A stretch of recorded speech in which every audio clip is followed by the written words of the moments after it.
Everyone. आज date है 8 दिसंबर और सबसे पहले हम देख लेते हैं कि इस वीडियो में हम कौन कौन से इंपॉर्टेंट आर्टिकल डिस्कस करेंगे। देखो, जो हमारा एक आर्टिकल है वो renewable energy means solar light से रिलेटेड है कि कैसे इसका यूज करके हमें पोल्यूशन को कम करना है। नेक्स्ट हमारा आर्टिकल है वो फार्मर बिल से रिलेटेड होगा। इसके अलावा जो एक आर्टिकल है वो किससे, जो हरियाणा का जो अंबाला शहर है उसमें जैविक कचरे से कंप्रेस्ड बायोगैस बनाई जा रही है, तो उसके बारे में हम पढ़ेंगे कि कैसे हमारे पर्यावरण संरक्षण के लिए वो काम किया जा रहा है। और जो हमारा लास्ट आर्टिकल है वो हमारी डेमोक्रेसी से रिलेटेड है कि किस प्रकार जो ये आंदोलन समय समय पर जो आंदोलन हो रहे हैं वो हमारी डेमोक्रेसी को कैसे नुकसान पहुंचा रहे हैं। तो चलो स्टार्ट करते हैं।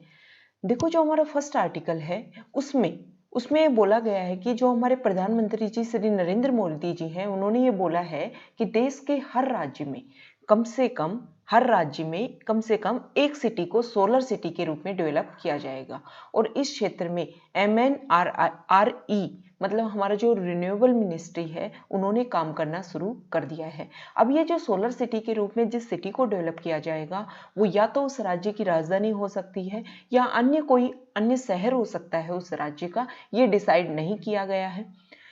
अब सोलर सिटी के रूप में डेवलप किया जाएगा मतलब वहां पर हर काम में सोलर एनर्जी का यूज किया जाएगा।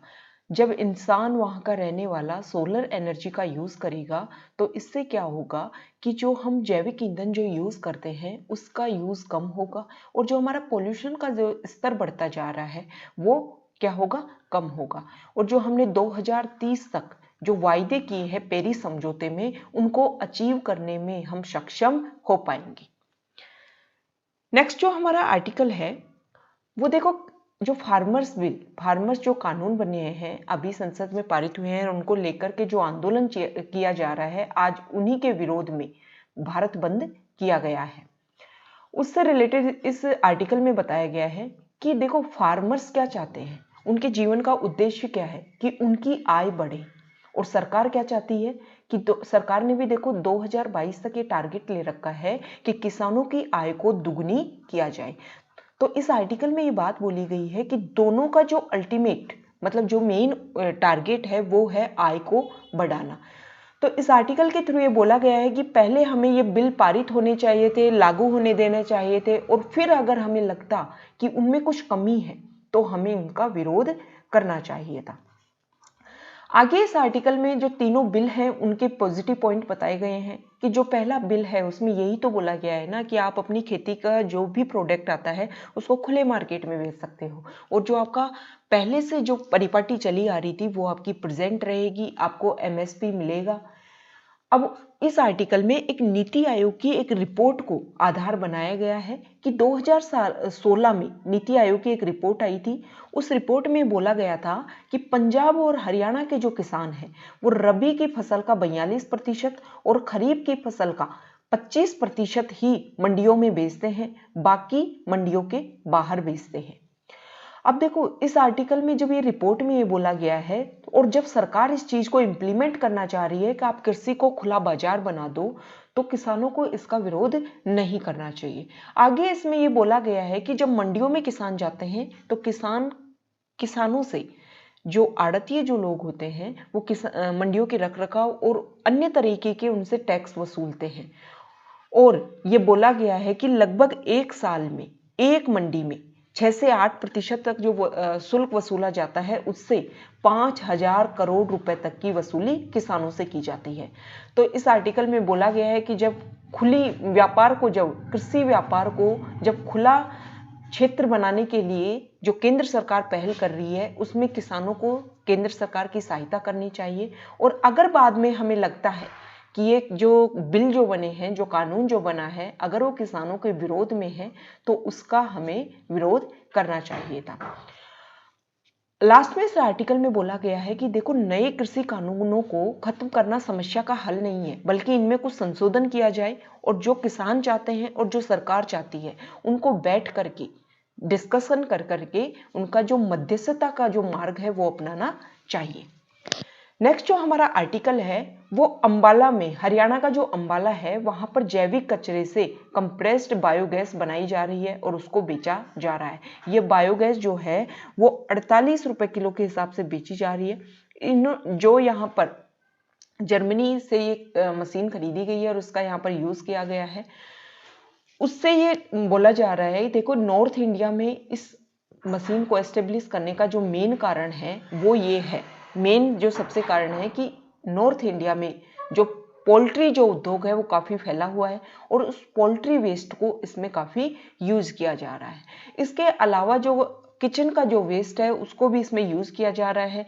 दिल्ली में जो पराली जो प्रदूषण का मुख्य कारण बनती है, उस पराली का भी इसमें यूज किया गया है और इससे क्या होगा कि पराली से आप बायोगैस बना सकेंगे, उसको आप बेच करके इनकम कर सकेंगे। इससे किसानों की आय तो दुगनी, किसानों की आय तो डबल हो जाएगी और जो हमारे प्रदूषण का जो कारण है वो क्या हो जाएगा, कम हो जाएगा, रिड्यूस हो जाएगा।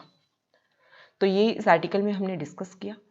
देखो जो हमारा लास्ट आर्टिकल है वो लोकतंत्र की तस्वीर को हमें संवारना है, उससे है कि हमारा जो लोकतंत्र है ना वो कहाँ जा रहा है। सबसे पहले इस आर्टिकल में ये बोला गया है कि वर्तमान समय में मोदी गवर्नमेंट जब से आई है, जब से विरोध प्रदर्शन बहुत ज्यादा होते हैं। पिछले साल हमने देखा कि सीएए के लिए काफी विरोध प्रदर्शन हुआ, जो हमारा नागरिकता संशोधन अधिनियम जो पास हुआ था उसके लिए काफी विरोध प्रदर्शन हुआ दिल्ली में। उसके बाद में कृषि आंदोलन के लिए काफी विरोध प्रदर्शन हो रहा है। तो देखो इस आर्टिकल में जो लेखक है उन्होंने ये बोला कि हो सकता है कि विपक्ष अपनी राजनीति का फायदा उठाकर ऐसा कर रहा हो, लेकिन हमें तो इस आर्टिकल में से इंपॉर्टेंट पॉइंट्स उठाने हैं हमारे एग्जाम के पॉइंट ऑफ व्यू से। इस आर्टिकल में ये बोला गया है कि जो लोकतंत्र होता है ना उसका बेस होता है संसद और संविधान। तो ये बार बार जो संसद, संविधान, सर्वोच्च न्यायालय पर जो कानून बनाए जाते हैं इनके द्वारा और इन पर जो उंगली उठाई जाती है ना, तो ये लोकतंत्र के लिए सही नहीं है। अगर उनके अकॉर्डिंग फैसला आता है तो उसका समर्थन करते हैं और अगर उनके अकॉर्डिंग फैसला नहीं आता है तो उसका विरोध करते हैं। हमारे यहाँ पर जो सोसाइटी है वो बहुत ज़्यादा भागों में डिवीज़न है हमारी सोसाइटी में, और उसी डिवीज़न का अर्थ है कि कोई भी हमारी सोसाइटी को अपने फायदे के लिए तोड़ लेता है। देखो जब हम वेस्टर्न कंट्रीज में देखते हैं कि वहाँ पर कोई बिल जो आता है, उस बिल का, उस कानून का कोई भी समुदाय, रंग भेद, इसके आधार पर, भाषा के आधार पर उस बिल का विरोध नहीं होता है। उस बिल का विरोध होता है कि ये हमारे सभी लोगों के काम का है या हमारे विरोध में है। हमारे यहाँ पर अगर एक समुदाय के पक्ष का है तो दूसरा समुदाय इसका विरोध नहीं करेगा, अगर दूसरे समुदाय के विपक्ष का है तो दूसरा समुदाय उसका विरोध करेगा, पहला समुदाय उसका विरोध नहीं करेगा। तो इस आर्टिकल में बोला गया है कि हमारी सोसाइटी जो है वो यूनाइट नहीं है। एक तो आगे इस आर्टिकल में लोकतंत्र का स्टार्टिंग बता रखी है कि देखो ईसा से 300 वर्ष पूर्व यूनान में आधुनिक लोकतंत्र की जड़ स्टार्ट हुई थी। सर्वप्रथम क्या होता है कि लोकतंत्र जो होता है ना वो जनता का शासन होता है। अब स्टार्टिंग में पॉपुलेशन कम थी तो थोड़े थोड़े लोग एक जगह इकट्ठे होकर के किसी भी बात पे वाद विवाद करते थे और बीच का रास्ता निकालते थे। अब जैसे जैसे जनसंख्या बढ़ती गई तो क्या हुआ, प्रतिनिधिमूलक लोकतंत्र का जन्म हो गया।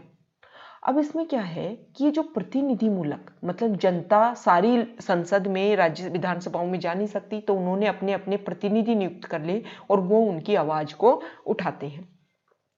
आगे इस आर्टिकल में बोला गया है कि देखो हमारा देश, आगे इस आर्टिकल में एक देश एक चुनाव जो इम्पोर्टेंट मुद्दा चल रहा है उसके बारे में भी डिस्कस किया गया है कि हमारी जो सरकारें हैं ना वो 5 साल सरकार जब चुन के आती है तो 5 साल काम करने, कल्याणकारी काम करने के लिए कम काम करती है, बल्कि अन्य राज्यों में, केंद्र में चुनाव जीतने के लिए ज्यादा कार्य करती है। तो ये जो बार बार जो चुनाव होते रहते हैं ना उसके सर्किल को खत्म किया जाना चाहिए, ये बहुत ज्यादा इंपॉर्टेंट है। और इसके तर्क में एक बात कही गई है कि जब हमारा देश आजाद हुआ था, ऐसा नहीं है कि हमारे देश में लोकसभा और विधानसभा चुनाव पहली बार एक साथ होंगे। जब हमारा देश आजाद हुआ था 1951-52 से, जो पहली बार आम चुनाव हुए थे, और 1967 तक विधानसभा और लोकसभा मतलब सेंटर और स्टेट्स के चुनाव साथ साथ होते थे। बाद में जो हमारे संवैधानिक जो बंद हमें हमारी सुविधा के लिए दिए गए हैं, उनका सरकारों ने फायदा उठाया और फिर ये प्रक्रिया गड़बड़ा गई। तो सबसे पहले तो ये बोला गया है कि हमारे मोदी जी जो एक देश एक चुनाव जो प्रक्रिया चाहते हैं, उस पर अमल हो, और जो विपक्षी दल है वो उसका अपना पर्सनल फायदा ना देकर देश का फायदा देखें, देश का कितना समय, कितना पावर, कितना पैसा इसमें बचेगा उसका ध्यान दें, और इस चीज को इम्प्लीमेंट किया जाना चाहिए, और जो 5 साल जो बचते हैं फिर उसमें किया जाए काम। तो ये बोला गया है कि देखो, ये जो विरोध प्रदर्शन जो हो रहा है, हो सकता है वो सही हो, लेकिन आप हर बात पे जाकर के पूरे देश को जाम कर देना, हर चीज को रोक देना, हर चीज को खत्म कर देना, तो ये देखो तोड़फोड़ कर देना, ये हमारे देश की, विकासशील देश की अर्थव्यवस्था के लिए ये चीज अच्छी नहीं बताई गई है इस आर्टिकल में।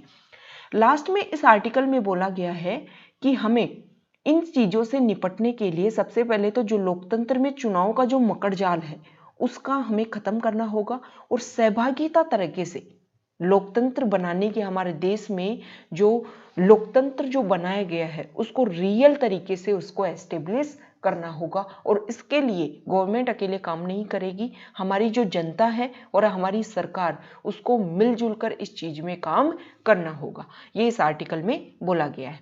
तो ये आज के हमारे इंपॉर्टेंट आर्टिकल्स थे जिनको हमने डिस्कस किया। Okay, thank you.